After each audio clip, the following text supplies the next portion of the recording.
Oakland A's UK. Oakland A's UK. The Oakland A's UK. The Oakland A's UK. Hello and welcome to the Oakland A's UK YouTube channel. I'm your host Matt Smith. In our previous YouTube video we promised to get the podcast up and running again, and that's what we've done. I've been joined by my good friend Dom, fellow A's UK member, alongside Hannah, and Dom and I had a good chat for about 50 minutes all about the latest A's news and also the latest ideas on how the MLB season in 2020 may finally get going. So you can listen to the full podcast on the usual places at Spotify, Apple, Google Podcasts and all the rest. But as a little taster, here's a section where Dom and I talk through the plans around the A's minor leaguers. The other thing is you know, we're used to our Premier League footballers and superstars earning mega millions. And yes, there are millionaire players in baseball, but there's a shit ton of non-millionaire players in baseball. Yeah. You know, we touched upon it. I'm giving behind the scenes access here in our briefing before we started the podcast. We touched on it then. You know, there's players in the minors and even very close to the majors who'll be on the breadline. You know, who are eating what they kill. And there's plenty of players who are you know, making up squad numbers who won't be on millions of pounds. And for whom it's, you know, it's perfectly legitimate to have these concerns. Yeah, exactly. I mean, particularly like I was reading earlier today about the minor leaguers and particularly Latinos, so Latin Americans in, say, low A, high A, you know, right down in the minor leagues. They'll often, you know, they're not earning very much money at all. They haven't received $1 million signing bonus or anything like that. They are often literally living 4 or 5 people to a property so that they can afford to live and send money back home to their wife or their family.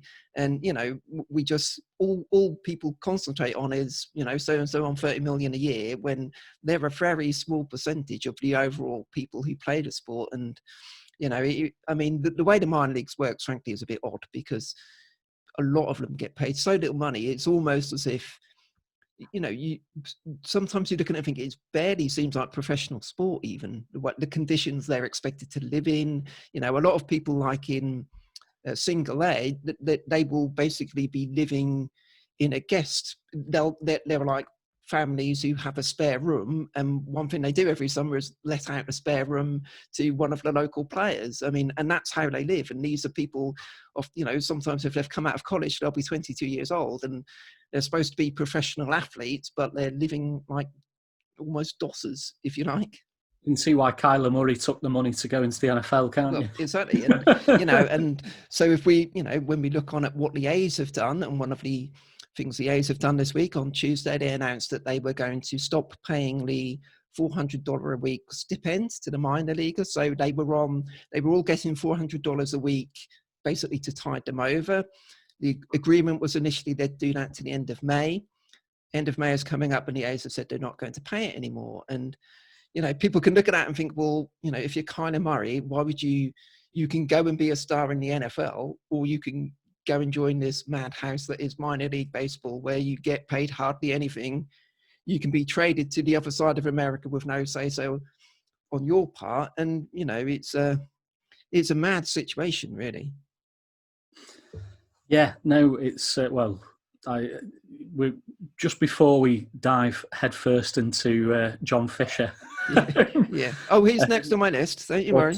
Two-footed, perhaps, is a better way of putting it. Yeah. I think the other thing to mention is there's obviously a wealth of individuals involved in baseball who've also lost income or had income cut. You know, the front, the back office, the game day staff. They're all in various states of flux. I think the game day staff are now not earning. The front and back office, the front office staff are earning, some of them, certain percentages of what they normally would. Yeah. And they haven't been clear with what that is, although various reports are reporting it's around 70%, I think. Yeah, something like that. So, so the A's announced on Tuesday there was a a message went out, an email went out from John Fisher, the EA's main owner, and we'll get to him in a moment, and also one by David Forst, where they announced these things. So there's something like approximately 3/4 of the A's kind of player development staff are going to be furloughed if they've not already been furloughed. Layoffs, there haven't been any layoffs so far apparently, but most of the employees are, if they've not been furloughed, are going to have to take quite a big pay cut. The professional scouts are all being furloughed, I think, this coming week. The amateur scouts are all going to be furloughed as soon after the amateur draft on the 10th and 11th of June as possible. So all of these people who are so essential to a ball club, and again, the vast majority are not earning much money. We're supposed to be looking at a $10 million industry, and it does feel like, of course, clubs are going to be losing money, exactly the same in the Premier League, but it's kind of like, well, you're not really looking after your own here very well. No, I think the word I used in the briefing was disgusting. Yeah. or offensive. Offensive, yeah. Shameful would be another one, frankly. Yeah, John Fisher's a very wealthy individual. It's reported that his family donated £9 million to a political campaign to oppose Obama. You can find £9 million to basically try and block tax increases. But he can't find what was the reporter that had worked out. So it was Jeff Passan from ESPN. He had worked out that for the A's to pay those minor leaguers their $400 a week for the rest of the season would amount to just over $1 million for the whole lot, which is nothing to John Fisher and nothing to a major league. This is the guy that owns the Gap. Yeah, he's worth just over $2 billion apparently. Yeah, it's just disappointing, isn't it? But to be fair, it's probably shouldn't come as the biggest surprise. No. As part of the ownership group before he took full control, they've not been great, have they? That's one way of putting it. No, I mean, when you look at it, the Miami Marlins have not done this. If you're worse than the Marlins, then you really are struggling, aren't you? So the Marlins are still paying their minor leaguers, and they've committed, I think, to do it for the rest of the season. The Padres and Mariners have.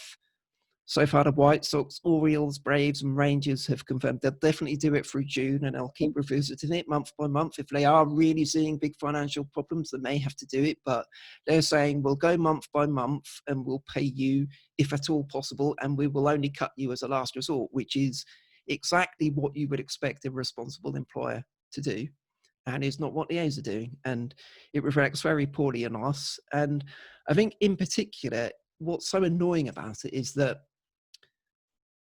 the way we've used our minor league depth has been one of our key strengths for about the last 20 years. Our ownership are sending Billy Bean and Bob Melvin to the table like 40, 50 million short every year compared to our main competitors.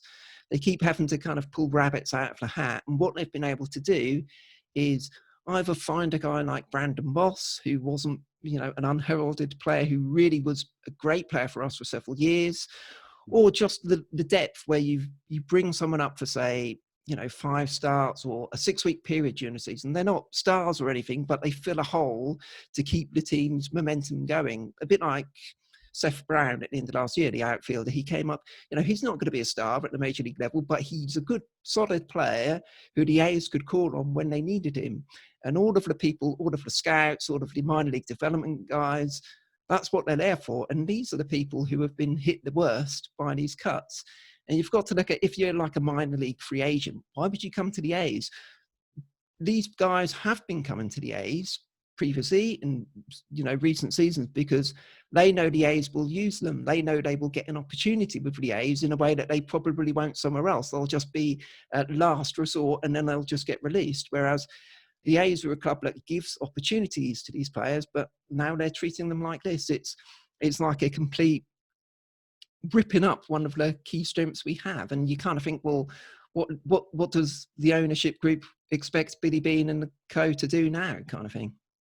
Yeah, it exposes the reality of the situation, which is that we're a small payroll club by choice, not by reality. Yeah, we're small payroll, not small market, however much John Fisher would try to pretend otherwise, basically. The full podcast is available across all the usual platforms, so do check that out and subscribe to be notified when the latest podcasts go live. If you haven't done so already, we're at Oakland Day UK on Twitter, Facebook and Instagram, so subscribe up to them, and of course like, share and subscribe to their YouTube channel. The Oakland Days